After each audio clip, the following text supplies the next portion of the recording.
भारत का इतिहास कई सहस्र वर्ष पुराना माना जाता है। 65,000 साल पहले आधुनिक मनुष्य या होमोसेपियंस अफ्रीका से भारतीय उपमहाद्वीप में पहुंचे थे, जहां वे पहले विकसित हुए थे। सबसे पुराना ज्ञात आधुनिक मानव आज से लगभग 30,000 वर्ष पहले दक्षिण एशिया में रहता है। 6500 ईसा पूर्व के बाद खाद्य फसलों और जानवरों के वर्चस्व के लिए सबूत, स्थायी संरचनाओं का निर्माण और कृषि अधिशेष का भंडारण मेहरगढ़ और अब बलूचिस्तान के अन्य स्थलों में दिखाई दिया। ये धीरे धीरे सिंधु घाटी सभ्यता में विकसित हुए। दक्षिण एशिया में पहली शहरी संस्कृति, जो अब पाकिस्तान और पश्चिमी भारत में 2500-1900 ईसा पूर्व के दौरान पनपी। मेहरगढ़ पुरातात्विक दृष्टि से महत्वपूर्ण स्थान है, जहां नवपाषाण युग 7000 ईसा पूर्व से 2500 ईसा पूर्व के बहुत से अवशेष मिले हैं। सिंधु घाटी सभ्यता, जिसका आरंभ काल लगभग 3300 ईसा पूर्व से माना जाता है, प्राचीन मिस्र और सुमेर सभ्यता के साथ विश्व की प्राचीनतम सभ्यता में से एक है। इस सभ्यता की लिपि अब तक सफलतापूर्वक पढ़ी नहीं जा सकी है। सिंधु घाटी सभ्यता वर्तमान पाकिस्तान और उससे सटे भारतीय प्रदेशों में फैली थी। पुरातत्व प्रमाणों के आधार पर 1900 ईसा पूर्व के आसपास इस सभ्यता का अकस्मात पतन हो गया। ईसा पूर्व 7वीं और शुरुआती 6ठी शताब्दी सदी में जैन और बौद्ध धर्म संप्रदाय लोकप्रिय हुए। अशोक ईसा पूर्व 265 से 241 इस काल का एक महत्वपूर्ण राजा था, जिसका साम्राज्य अफगानिस्तान से मणिपुर तक और तक्षशिला से कर्नाटक तक फैल गया था, पर वो संपूर्ण दक्षिण तक नहीं जा सका। दक्षिण में चोल सबसे शक्तिशाली निकले। संगम साहित्य की शुरुआत भी दक्षिण में इसी समय हुई। भगवान गौतम बुद्ध के जीवन काल में ईसा पूर्व 7वीं और शुरुआती 6वीं शताब्दी के दौरान 16 बड़ी शक्तियां, महाजनपद विद्यमान थे। अति महत्वपूर्ण गणराज्यों में कपिलवस्तु के शाक्य और वैशाली के लिच्छवी गणराज्य थे। गणराज्यों के अलावा राजतंत्रीय राज्य भी थे, जिनमें से कौशाम्बी, वत्स, मगध, कौशल, कुरु, पांचाल, चेदी और अवंती महत्वपूर्ण थे। इन राज्यों का शासन ऐसे शक्तिशाली व्यक्तियों के पास था, जिन्होंने राज्य विस्तार और पड़ोसी राज्यों को अपने में मिलाने की नीति अपना रखी थी। तथापि गणराज्यात्मक राज्यों के तब भी स्पष्ट संकेत थे, जब राजाओं के अधीन राज्यों का विस्तार हो रहा था। इसके बाद भारत छोटे छोटे साम्राज्यों में बंट गया। 8वीं सदी में सिंध पर अरबों का अधिकार हो गया। यह इस्लाम का प्रवेश माना जाता है। 12वीं सदी के अंत तक दिल्ली की गद्दी पर तुर्कदासों का शासन आ गया, जिन्होंने अगले कई सालों तक राज किया। दक्षिण में हिंदू विजयनगर और गोलकुंडा के राज्य थे। 1556 में विजयनगर का पतन हो गया।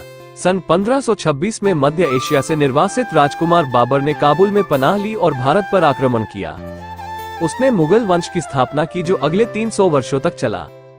इसी समय दक्षिण पूर्वी तट से पुर्तगाल का समुद्री व्यापार शुरू हो गया था। बाबर का पोता अकबर धार्मिक सहिष्णुता के लिए विख्यात हुआ। उसने हिंदुओं पर से जजिया कर हटा लिया। 1659 में औरंगजेब ने इसे फिर से लागू कर दिया। औरंगजेब ने कश्मीर में तथा अन्य स्थानों पर हिंदुओं को बलात् मुसलमान बनवाया। उसी समय केंद्रीय और दक्षिण भारत में शिवाजी के नेतृत्व में मराठे शक्तिशाली हो रहे थे। औरंगजेब ने दक्षिण की ओर ध्यान लगाया तो उत्तर में सिखों का उदय हो गया। औरंगजेब के मरते ही 1707 में मुगल साम्राज्य बिखर गया। अंग्रेजों ने डचों, पुर्तगालियों तथा फ्रांसीसियों को भगाकर भारत पर व्यापार का अधिकार सुनिश्चित किया और 1857 के एक विद्रोह को कुचलने के बाद सत्ता पर काबिज हो गए। भारत को आजादी 1947 में मिली, जिसमें महात्मा गांधी के अहिंसा आधारित आंदोलन का योगदान महत्वपूर्ण था। 1947 के बाद से भारत में गणतांत्रिक शासन लागू है। आजादी के समय ही भारत का विभाजन हुआ, जिससे पाकिस्तान का जन्म हुआ और दोनों देशों में कश्मीर सहित अन्य मुद्दों पर तनाव बना हुआ है। 19वीं शताब्दी के पाश्चात्य विद्वानों के प्रचलित दृष्टिकोणों के अनुसार आर्यों का एक वर्ग भारतीय उपमहाद्वीप की सीमाओं पर 2000 ईसा पूर्व के आसपास पहुंचा और पहले पंजाब में बस गया और यहीं ऋग्वेद की ऋचाओं की रचना की गई।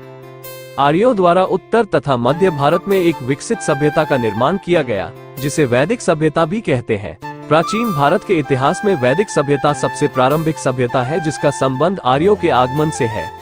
इसका नामकरण आर्यों के प्रारंभिक साहित्य वेदों के नाम पर किया गया है।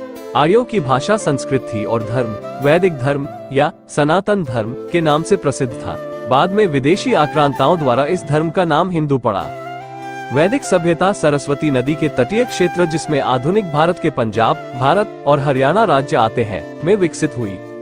आमतौर पर अधिकतर विद्वान वैदिक सभ्यता का काल 2000 ईसा पूर्व से 600 बीसी के बीच में मानते हैं, परंतु नए पुरातत्व उत्खननों से मिले अवशेषों में वैदिक सभ्यता से संबंधित कई अवशेष मिले हैं, जिससे कुछ आधुनिक विद्वान यह मानने लगे हैं कि वैदिक सभ्यता भारत में ही शुरू हुई थी। आर्य भारतीय मूल के ही थे और ऋग्वेद का रचना काल 3000 ईसा पूर्व रहा होगा, क्योंकि आर्यों के भारत में आने का न तो कोई पुरातत्व उत्खननों पर आधारित प्रमाण मिला है और न ही DNA अनुसंधानों से कोई प्रमाण मिला है।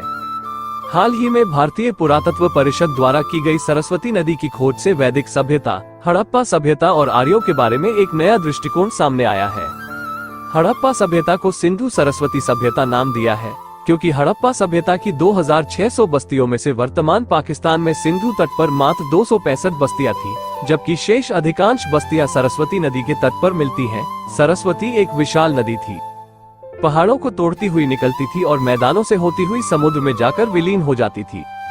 इसका वर्णन ऋग्वेद में बार बार आता है। यह आज से 4000 साल पूर्व भूगर्भीय बदलाव की वजह से सूख गई थी। आर्य लोग खानाबदोश गडेरियों की भांति अपने जंगली परिवारों और पशुओं को लिए इधर से उधर भटकते रहते थे। इन लोगों ने पत्थर के नुकीले हथियारों से काम लेना सीखा।